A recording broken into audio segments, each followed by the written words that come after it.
From the caves and jungles of Hindustan, the classic narrative by Madame Blavatsky, Vanished Glories, Benares, Prayaga, now Allahabad, Nasik, Hurdwar, Badrinath, Mathura. These were the sacred places of prehistoric India, which we were to visit one after the other. But to visit them, not after the usual manner of tourists, a volume d'oiseau with a cheap guidebook in our hands and a cicerone to weary our brains and wear out our legs.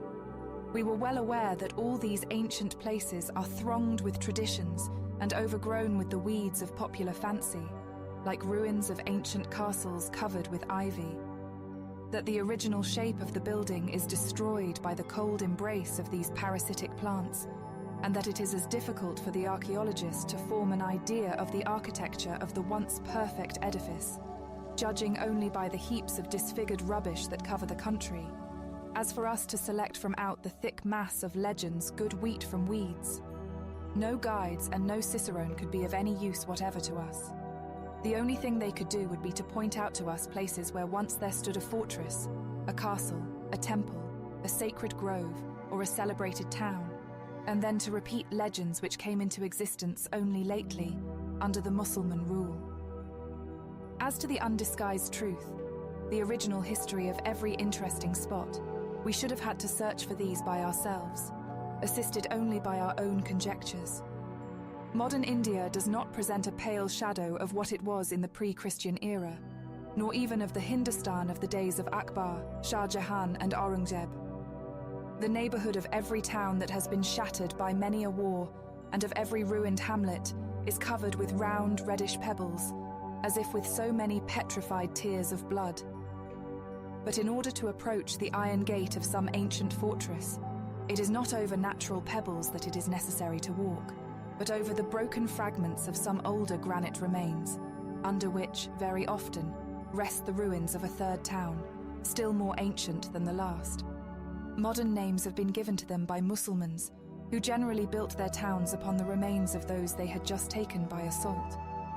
The names of the latter are sometimes mentioned in the legends, but the names of their predecessors had completely disappeared from the popular memory, even before the Mussulman invasion. Will a time ever come for these secrets of the centuries to be revealed?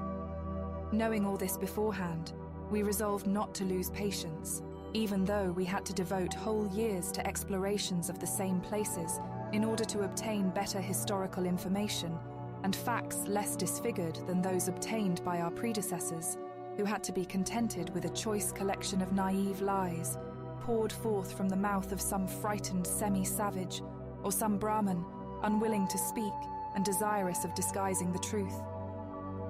As for ourselves, we were differently situated.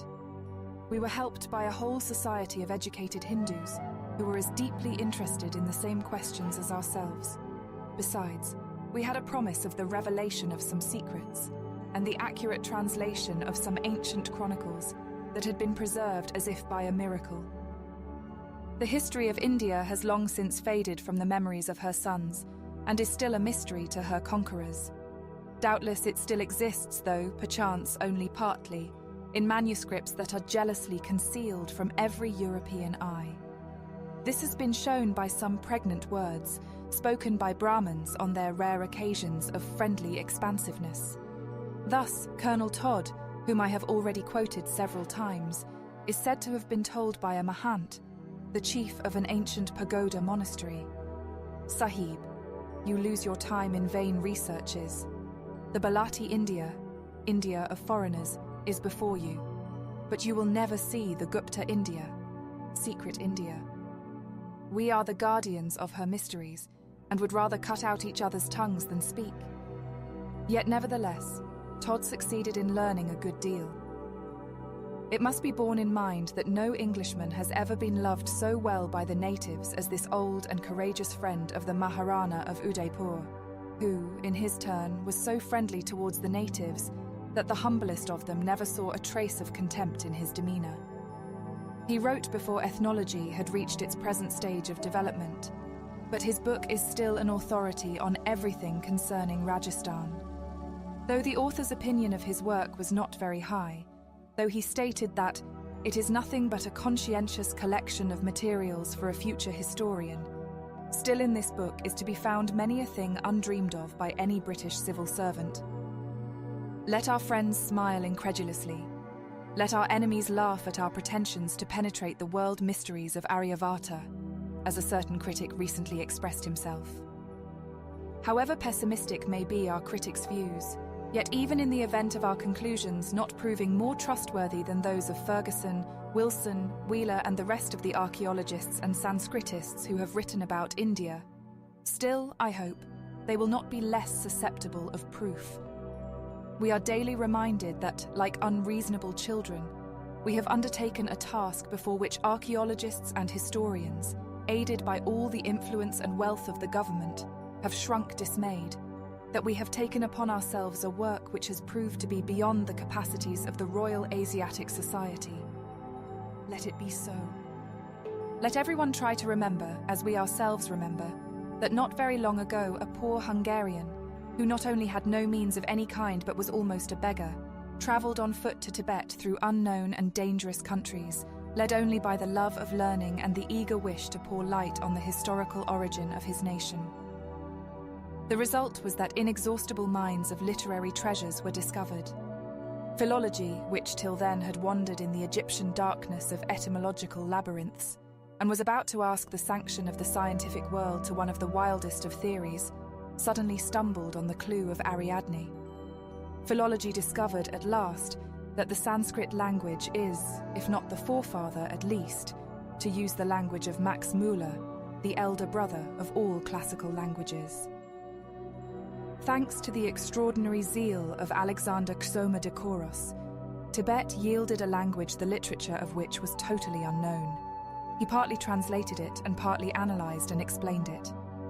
His translations have shown the scientific world that 1. The originals of the Zend Avesta, the sacred scriptures of the sun worshippers, of Tripitaka, that of the Buddhists, and of Aitareya Brahmanam, that of the Brahmans, were written in one and the same Sanskrit language.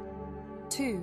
That all these three languages, Zend, Nepalese, and the modern Brahmin Sanskrit, are more or less dialects of the first. 3. That Old Sanskrit is the origin of all the less ancient Indo-European languages, as well as of the modern European tongues and dialects. 4. That the three chief religions of heathendom, Zoroastrianism, Buddhism and Brahmanism, are mere heresies of the monotheistic teachings of the Vedas, which does not prevent them from being real ancient religions and not modern falsifications. The moral of all this is evident. A poor traveller, without either money or protection, succeeded in gaining admittance to the lamasseries of Tibet and to the sacred literature of the isolated tribe which inhabits it, probably because he treated the Mongolians and the Tibetans as his brothers and not as an inferior race, a feat which has never been accomplished by generations of scientists. One cannot help feeling ashamed of humanity and science when one thinks that he whose labours first gave to science such precious results, he who was the first sower of such an abundant harvest, remained almost until the day of his death a poor and obscure worker. On his way from Tibet, he walked to Calcutta without a penny in his pocket. At last, Xoma-Doukhouros became known, and his name began to be pronounced with honour and praise whilst he was dying in one of the poorest parts of Calcutta. Being already very ill, he wanted to get back to Tibet and started on foot again through Sikkim. He succumbed to his illness on the road and was buried in Darjeeling. It is needless to say, we are fully aware that what we have undertaken is simply impossible within the limits of ordinary newspaper articles. All we hope to accomplish is to lay the foundation stone of an edifice whose further progress must be entrusted to future generations. In order to combat successfully the theories worked out by 2 generations of Orientalists, half a century of diligent labour would be required. And in order to replace these theories with new ones, we must get new facts. Facts founded not on the chronology and false evidence of scheming Brahmins, whose interest is to feed the ignorance of European Sanskritists, as, unfortunately, was the experience of Lieutenant Wilford and Louis Jacoliot, but on indubitable proofs that are to be found in inscriptions as yet undeciphered. The clue to these inscriptions Europeans do not possess, because, as I have already stated, it is guarded in MSS, which are as old as the inscriptions and which are almost out of reach. Even in case our hopes are realized and we obtain this clue, a new difficulty will arise before us. We shall have to begin a systematic refutation, page by page, of many a volume of hypotheses published by the Royal Asiatic Society.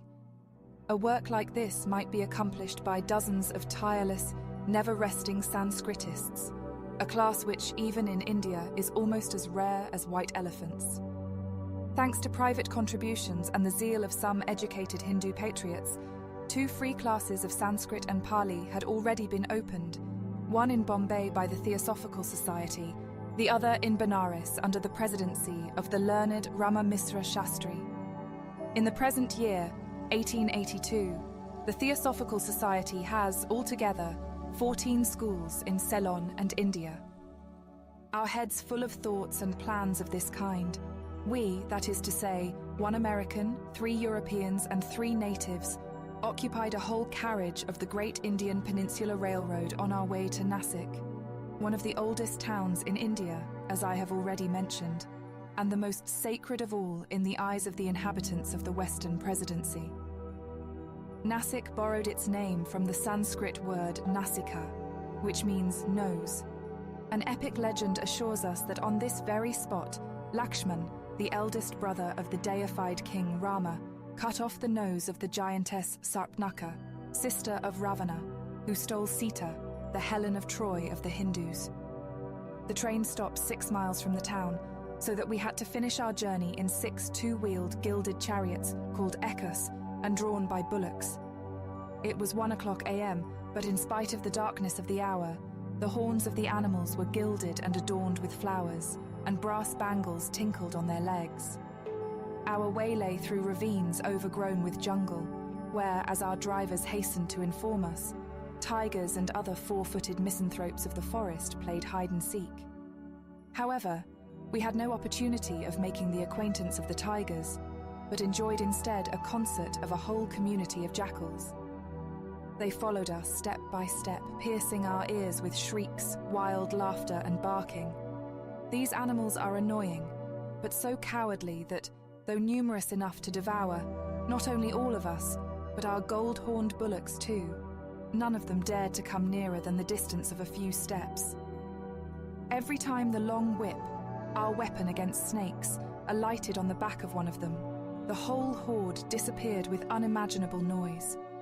Nevertheless, the drivers did not dispense with a single one of their superstitious precautions against tigers. They chanted mantrams in unison, spread betel over the road as a token of their respect to the Rajas of the forest, and after every couplet, made the bullocks kneel and bow their heads in honor of the great gods. Needless to say, the ekka, as light as a nutshell, threatened each time to fall with its passenger over the horns of the bullocks. We had to endure this agreeable way of traveling for 5 hours under a very dark sky. We reached the Inn of the Pilgrims in the morning at about 6 o'clock. The real cause of Nasik's sacredness, however, is not the mutilated trunk of the giantess, but the situation of the town on the banks of the Godavari, quite close to the sources of this river, which for some reason or other are called by the natives Ganga, Ganges. It is to this magic name, probably, that the town owes its numerous magnificent temples and the selectness of the Brahmins who inhabit the banks of the river. Twice a year pilgrims flock here to pray, and on these solemn occasions, the number of the visitors exceeds that of the inhabitants, which is only 35,000. Very picturesque but equally dirty are the houses of the rich Brahmins built on both sides of the way from the center of the town to the Godavari. A whole forest of narrow pyramidal temples spreads on both sides of the river. All these new pagodas are built on the ruins of those destroyed by the fanaticism of the Mussulmans. A legend informs us that most of them rose from the ashes of the tail of the monkey god Hanuman. Retreating from Lanka, where the wicked Ravana, having anointed the brave hero's tail with some combustible stuff, set it on fire, Hanuman, with a single leap through the air, reached Nasik, his fatherland. And here the noble adornment of the monkey's back, burned almost entirely during the voyage, crumbled into ashes, and from every sacred atom of these ashes, fallen to the ground, there rose a temple. And indeed, when seen from the mountain, these numberless pagodas, scattered in a most curious, disorderly way, look as if they had really been thrown down by handfuls from the sky. Not only the riverbanks and the surrounding country, but every little island, every rock peeping from the water is covered with temples, and not one of them is destitute of a legend of its own, different versions of which are told by every individual of the Brahmanical community according to his own taste, of course in the hope of a suitable reward. Here, as everywhere else in India, Brahmins are divided into two sects, worshippers of Shiva and worshippers of Vishnu, and between the two there is rivalry and warfare centuries old. Though the neighbourhood of the Godavari shines with a twofold fame derived from its being the birthplace of Hanuman and the theatre of the first great deeds of Rama, the incarnation of Vishnu, it possesses as many temples dedicated to Shiva as to Vishnu. The material of which the pagodas consecrated to Shiva are constructed is black basalt, and it is exactly the colour of the material which is the apple of discord in this case. The black material is claimed by the Vaishnavas as their own, it being of the same colour as the burned tail of Rama's ally. They try to prove that the Shivaites have no right to it. From the first days of their rule, the English inherited endless lawsuits between the fighting sectarians, cases decided in one law court only to be transferred on appeal to another, and always having their origin in this ill-omened tale and its pretensions. This tale is a mysterious deus ex machina that directs all the thoughts of the Nasic Brahmins pro and contra. On the subject of this tale were written more reams of paper and petitions than in the quarrel about the goose between Ivan Ivanich and Ivan Nikiforich, and more ink and bile were spilt than there was mud in Mirgorod since the creation of the universe. The pig that so happily decided the famous quarrel in Gogol would be a priceless blessing to Nasic and the struggle for the tale. But unhappily even the pig, if it hailed from Russia, would be of no avail in India, for the English would suspect it at once and arrest it as a Russian spy. Rama's bathing place is shown in Nasic. The ashes of pious Brahmins are brought hither from distant parts to be thrown into the Godavari, and so to mingle forever with the sacred waters of Ganges. In an ancient MS, there is a statement of one of Rama's generals, who, somehow or other, is not mentioned in the Ramayana. This statement points to the river Godavari as the frontier between the kingdoms of Rama, king of Ayodhya, Uday, and of Ravana, king of Lanka, Ceylon. Legends and the poem of Ramayana state that this was the spot where Rama, while hunting, saw a beautiful antelope, and intending to make a present to his beloved Sita of its skin, entered the regions of his unknown neighbour.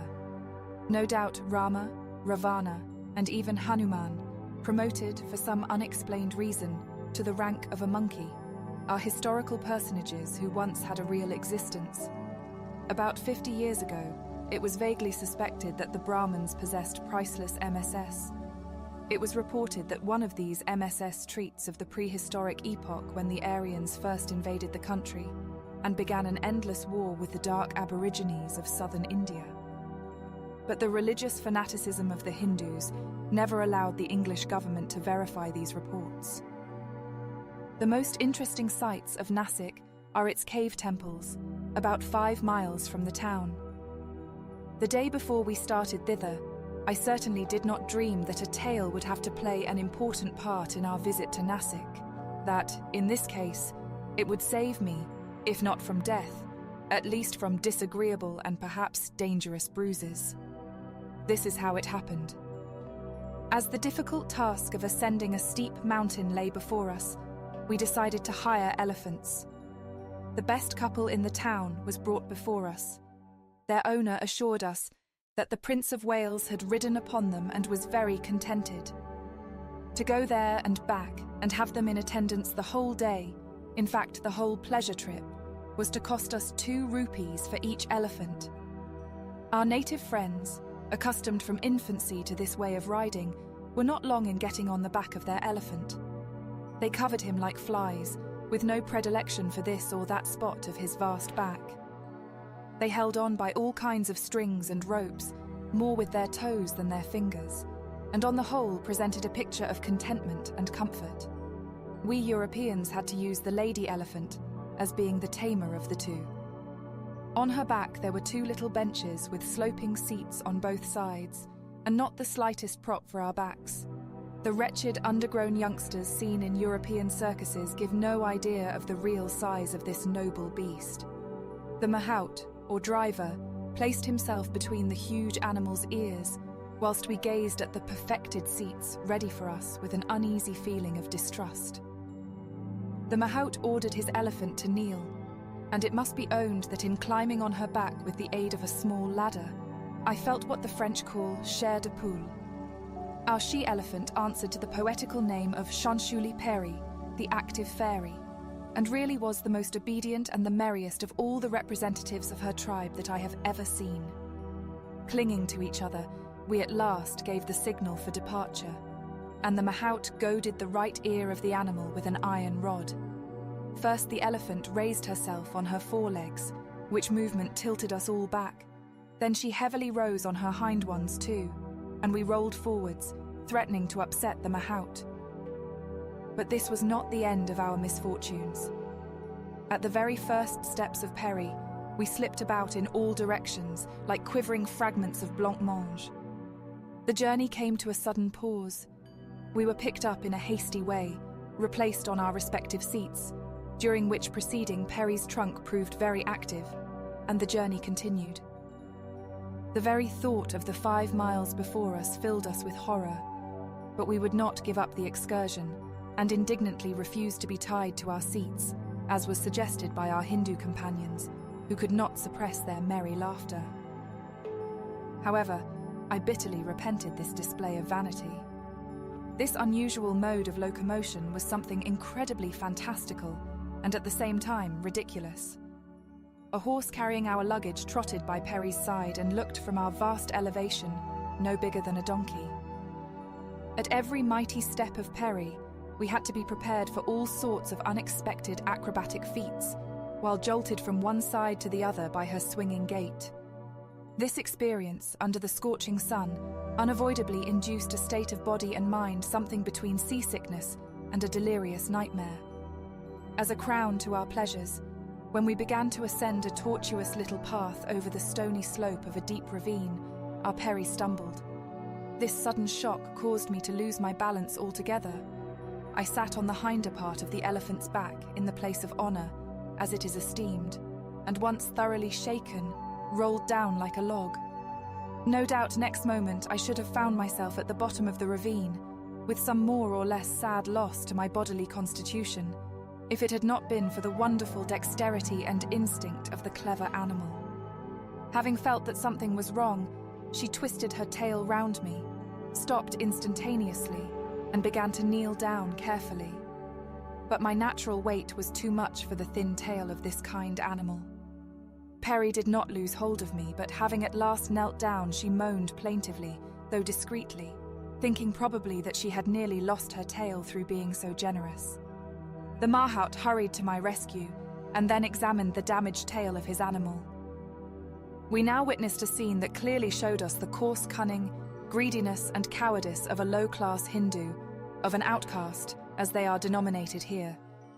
The mahout very indifferently and composedly examined Peri's tail, and even pulled it several times to make sure, and was already on the point of hoisting himself quietly into his usual place, when I had the unhappy thought of muttering something that expressed my regret and compassion. My words worked a miraculous transformation in the mahout's behavior. He threw himself on the ground and rolled about like a demoniac, uttering horrible wild groans. Sobbing and crying, he kept on repeating that the Mam Sahib had torn off his darling Peri's tail, that Peri was damaged forever in everybody's estimation, that Peri's husband, the proud Airavati, lineal descendant of Indra's own favourite elephant, having witnessed her shame, would renounce his spouse, and that she had better die. Yells and bitter tears were his only answer to all remonstrances of our companions. In vain we tried to persuade him that the proud Airavati did not show the slightest disposition to be so cruel. In vain we pointed out to him that all this time both elephants stood quietly together, Airavati even at this critical moment rubbing his trunk affectionately against Peri's neck, and Peri not looking in the least discomfited by the accident to her tail. All this was of no avail. Our friend Narayan lost his patience at last. He was a man of extraordinary muscular strength and took recourse to a last original means. With one hand he threw down a silver rupee, with the other he seized the Mahout's muslin garment and hurled him after the coin. Without giving a thought to his bleeding nose, the Mahout jumped at the rupee with the greediness of a wild beast springing upon its prey. He prostrated himself in the dust before us repeatedly, with endless salams, instantly changing his deep sorrow into mad joy. He gave another pull at the unfortunate tail and gladly declared that, thanks to the prayers of the Sahib, it really was safe, to demonstrate which he hung onto it till he was torn away and put back on his seat. Is it possible that a single miserable rupee can have been the cause of all this? We asked each other in utter bewilderment. Your astonishment is natural enough, answered the Hindus. We need not express how ashamed and how disgusted we all feel at this voluntary display of humiliation and greed. But do not forget that this wretch, who certainly has a wife and children, serves his employer for 12 rupees a year, instead of which he often gets nothing but a beating. Remember also the long centuries of tyrannical treatment from Brahmins, from fanatical Mussulmans, who regard a Hindu as nothing better than an unclean reptile, and, nowadays, from the average Englishman, and maybe you will pity this wretched caricature of humanity. But the caricature in question evidently felt perfectly happy, and not in the least conscious of a humiliation of any kind. Sitting on the roomy forehead of his Peri, he was telling her of his unexpected wealth, reminding her of her divine origin, and ordering her to salute the sahibs with her trunk. Peri, whose spirits had been raised by the gift of a whole stick of sugarcane from me, lifted her trunk backwards and playfully blew into our faces. On the threshold of the Nasik caves, we bid goodbye to the modern pygmy India, to the petty things of her everyday life, and to her humiliations. We re-entered the unknown world of India, the great and the mysterious. The main caves of Nasik are excavated in a mountain bearing the name of Pandu Lena, which points again to the undying, persistent, primeval tradition that ascribes all such buildings to the 5 mythical brothers of prehistoric times.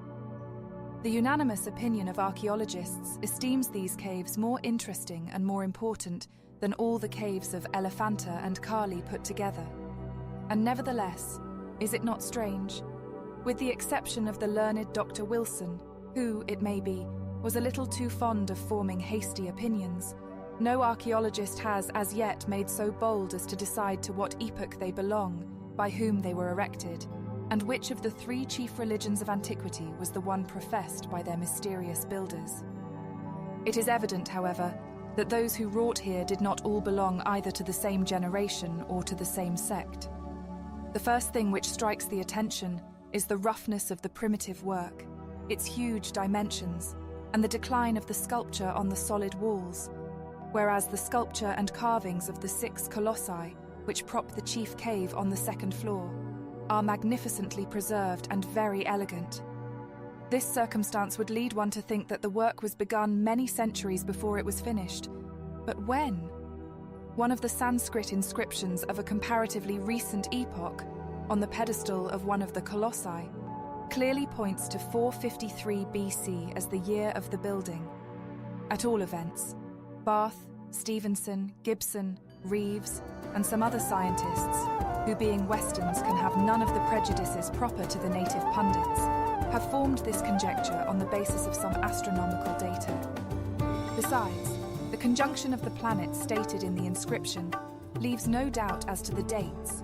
It must be either 453 BC, or 1734 of our era, or 2640 BC, which last is impossible. because Buddha and Buddhist monasteries are mentioned in the inscription. I translate some of the most important sentences.